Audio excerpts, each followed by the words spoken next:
అంతర్జాతీయ యోగా దినోత్సవంలో భాగంగా పర్యాటక శాఖ ఆధ్వర్యంలో పోలవరం మండలం పట్టిసీమ రివర్ ఇన్ రిసార్ట్లలో నిర్వహించిన యోగాంధ్ర కార్యక్రమానికి ఎమ్మెల్యే చిర్రి బాలరాజు హాజరయ్యారు. యోగాతో మానవ అవయవాలు ఆరోగ్యవంతంగా పనిచేస్తాయని, యోగాకు అలవాటు పడిన వారు మానుకోరన్నారు. అనంతరం రాష్ట్ర ప్రతిష్టాత్మకంగా చేపట్టిన వన మహోత్సవం కార్యక్రమంలో అందరూ భాగస్వాములు కావాలని ఎమ్మెల్యే అన్నారు. ప్రపంచ పర్యావరణ దినోత్సవం సందర్భంగా అటవీ శాఖ ఆధ్వర్యంలో పట్టిసీమలో ఏర్పాటు చేసిన వన మహోత్సవ కార్యక్రమంలో ఎమ్మెల్యే పాల్గొని అధికారులతో కలిసి మొక్కలు నాటారు. అనంతరం ఎమ్మెల్యే మాట్లాడారు. స్వచ్ఛ ఆంధ్ర అభివృద్ధికి తోడ్పడతానని,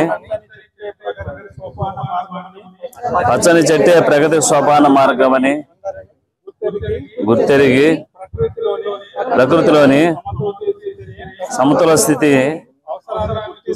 అవసరాన్ని గుర్తిస్తూ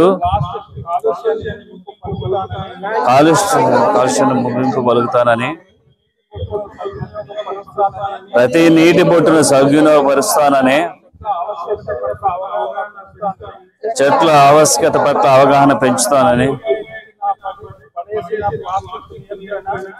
ఒకసారి ఉపయోగించి పడవేసి ప్లాస్టిక్ నియంత్రణలో భాగస్వాములను అవుతానని,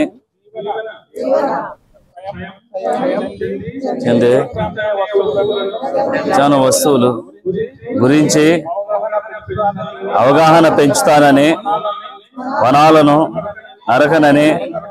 నరకనివ్వనని, విరివిగా మొక్కలు నాటుతానని, మన ఊరు వాడ